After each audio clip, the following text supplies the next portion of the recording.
Olá, meus amigos, tudo bem? Wagner Milano do Aprendi a Voar, aqui de volta fazendo um vídeo.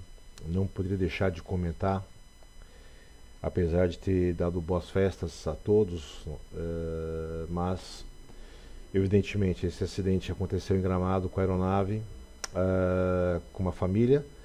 Não poderia deixar de fazer uns comentários e compartilhar com vocês uma matéria muito interessante da Rádio Gaúcha, onde o especialista da aviação fez os seus comentários. É legal a gente poder compartilhar, e eu acho que não cabe opinião nesse momento difícil de dor. É uma coisa que ninguém tem ideia, a não ser aqueles que perderam entes queridos ou amigos em algum acidente aeronáutico, mas quem nunca conviveu com isso, eu não imagino o trauma e a dor que deve ser. Vocês podem ver nesse fundo aí a aeronave se preparando para decolar. Ela está ao fundo aqui, nesse pedaço. Eu queria chamar a atenção de vocês numa coisa. Pode observar que ao fundo a neblina ela ainda não está tão densa, ou nevoeiro. Você consegue ter uma visibilidade em solo do morro. Observar que em poucos minutos a estabilidade do fenômeno em Gramado é terrível. Rapidamente muda tudo. Observem só, eu já volto com vocês.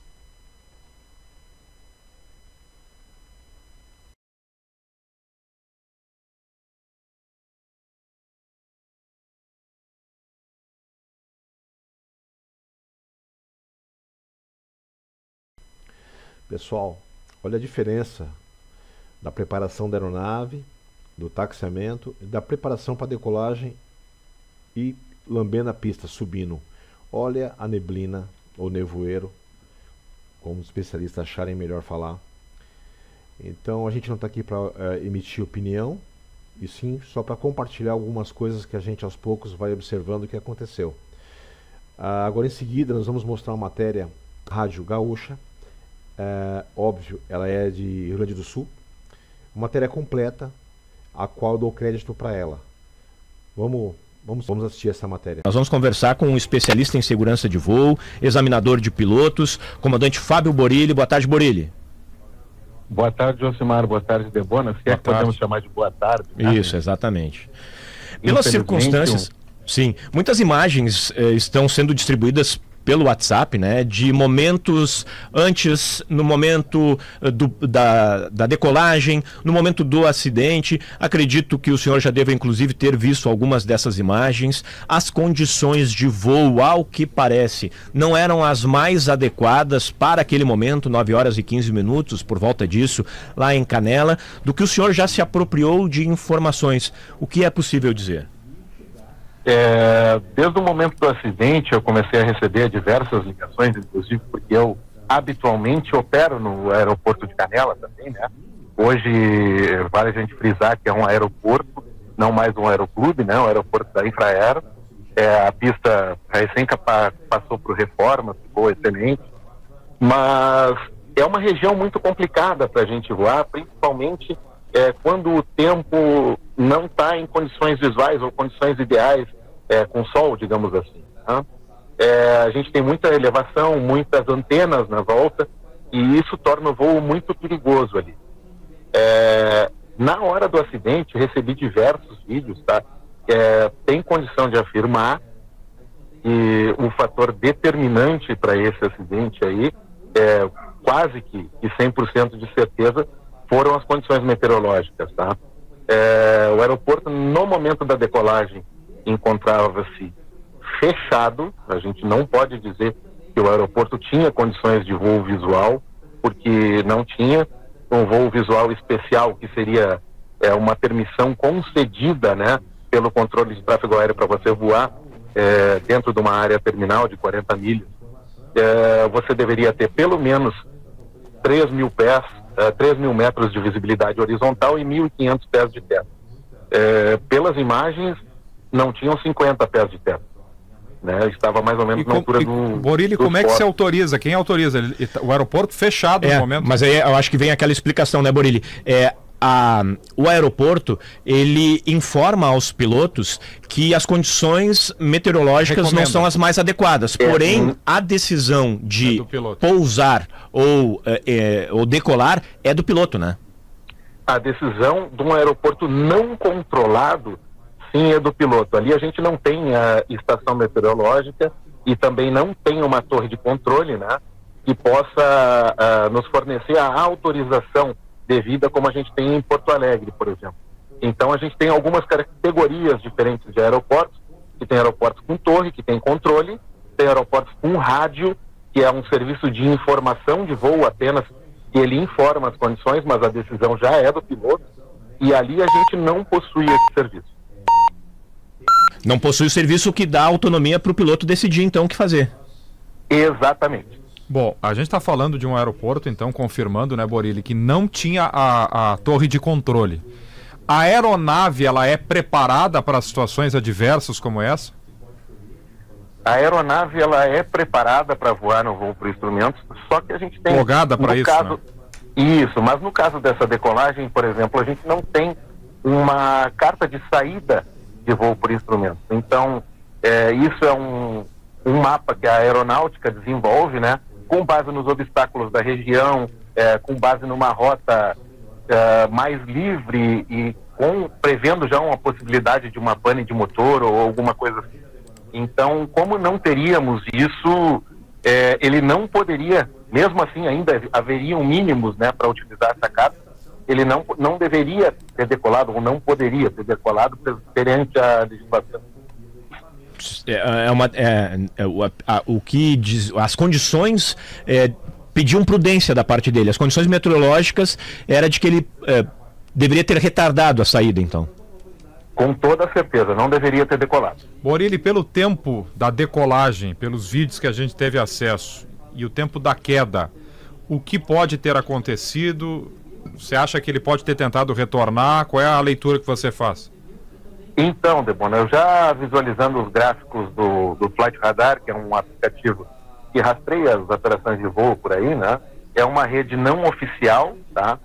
E essa rede, existem várias antenas espalhadas em alguns lugares, até mesmo em residências, que compõem isso para o pessoal entusiasta da aviação verificar. Ele decolou, efetuou uma curva à direita, me parece que planejada, porque a proa que ele manteve estava bem alinhada, não teve variação abrupta, nada. O que teve uma variação abrupta foi de altitude, e pode ter sido influência da batida, ou pode ter devido a alguma desorientação espacial que o piloto possa ter tido. Essa desorientação espacial, até mesmo por causa da cerração, ele não sabia onde estava, ele não sabia, por exemplo, se ele estava subindo, descendo, indo fazendo um percurso que ele não conseguisse identificar, ter pontos de referência.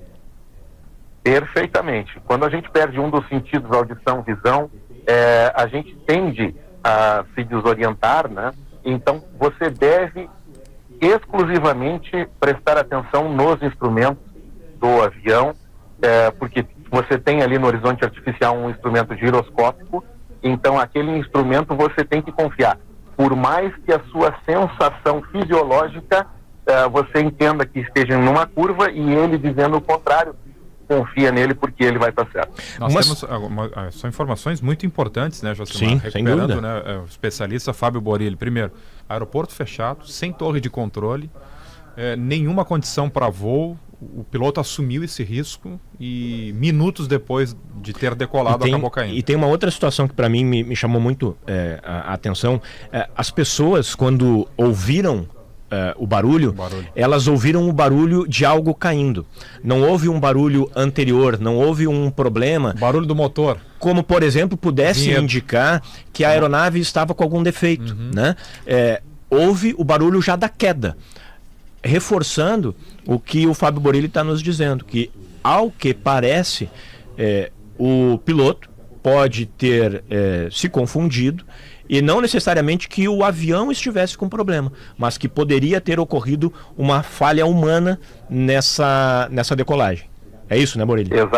Exatamente. Na grande maioria dos acidentes, inclusive outros acidentes que eu já comentei, infelizmente estou virando habitué aqui da da Rádio Gaúcha, né? Sim, verdade. Mas a grande questão é a falha humana, né? Grande maioria dos acidentes se dá por falha humana. Nesse caso, eu acredito que não foi diferente, né? E, ao que tudo parece, foi um voo controlado em direção ao solo, que a gente chama CFIT, uma sigla em inglês, né? Então, Controlled Flight into Terrain. Agora, a grande dúvida também, que vai ser difícil, tem que esperar as autoridades verificarem. Esse avião, por exemplo, é um avião 1990, pilotado pelo piloto proprietário, né? Que estava junto com a família a bordo, e esse avião não tem previsão de ter gravador de voo, ou seja, caixa preta. Então, agora é muito importante o pessoal manter o local do acidente, né? Para que o pessoal do Seripa possa chegar lá e visualize se teve alguma eventual parada de motor ou alguma coisa assim, ao que tudo indica não, mas é possível ver de acordo com posição de hélice, o jeito de amassamento, etc. Tem N maneiras de poder tentar descobrir o que aconteceu, né? Mas infelizmente a gente não tem um gravador. Bem, meus amigos, acabamos de acompanhar a entrevista muito bem feita pelo Josimar e pelo Debonas ao nosso querido Fábio Boriri. Ele é especialista em aviação aérea, está ficando especialista em acidentes aéreos, assim como o nosso querido Lito. E a ideia aqui é compartilhar com os senhores que são amantes da aviação, assim como eu, algumas pessoas especialistas, trazendo algumas opiniões formadas.